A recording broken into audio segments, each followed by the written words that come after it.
এসেছিল আমাদের বাড়ি, চন্দন আমাদের বাড়ি এসেছিল গাড়ি নিয়ে, বুঝলে? তা বাবু বলে হ্যাঁ যাবো না, ভালোবাসে কিন্তু ওরে, ও ভালোবাসে সবাই রে। তাহলে কি আমাকে একটু গাড়ি কখনো বললো না একটু গাড়িটা চালা? কেন বলবে? তোমার ছেলে কি গাড়ি চালাতে পারে না?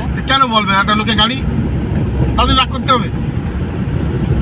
দুঃখ পায় বলে নিজের লোক, তাই একটু কখনো একটু বলে না গাড়িটা চালা, কষ্ট পায়। ওরা বড় হয়েছে না এখন, বোঝো না, ছোট রয়েছে না। আমার শরীর খারাপ হয়ে গেলে তুমি গাড়ি নিয়ে আসো না, এই কথা আমাকে বলেছে। তো বলেছে কি কিরকম মা আমাকে একটু বুঝে বলো, কাকা কিরকম তোমাকে, তোমার শরীর খারাপ হয়েছে, অসুস্থ, কিন্তু তোমাকে নিয়ে আসবে না বনগা। কিন্তু আমি তেল ভাড়া তো পয়সা দিতাম না, পয়সা কেন আসতে প্রশ্ন? কর্তব্যগুলো করতেই হয়।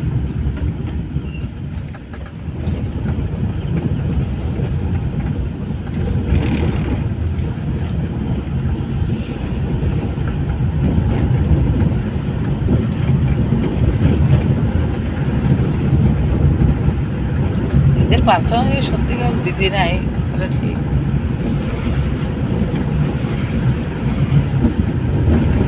আমারও পছন্দ না।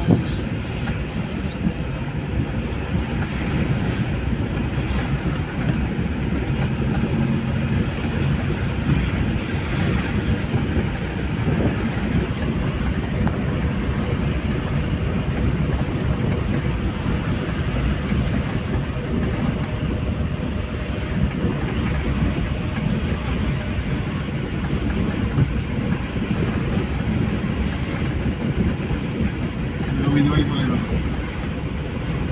একটা হোটেলে কতদিন খাতাম, পয়সা শোধ হয়েছে তো, সে গাড়ি স্ট্যান্ডে পয়সা শোধ হয়েছে তো, হ্যাঁ খাওয়ার পয়সা শোধ হয়েছে।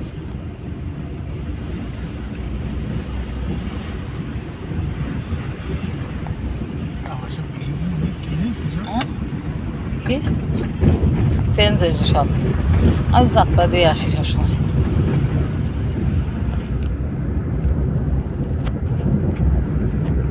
শিবপুর লোকের মেন বাজার হচ্ছে খুব চাঁদপাড়া,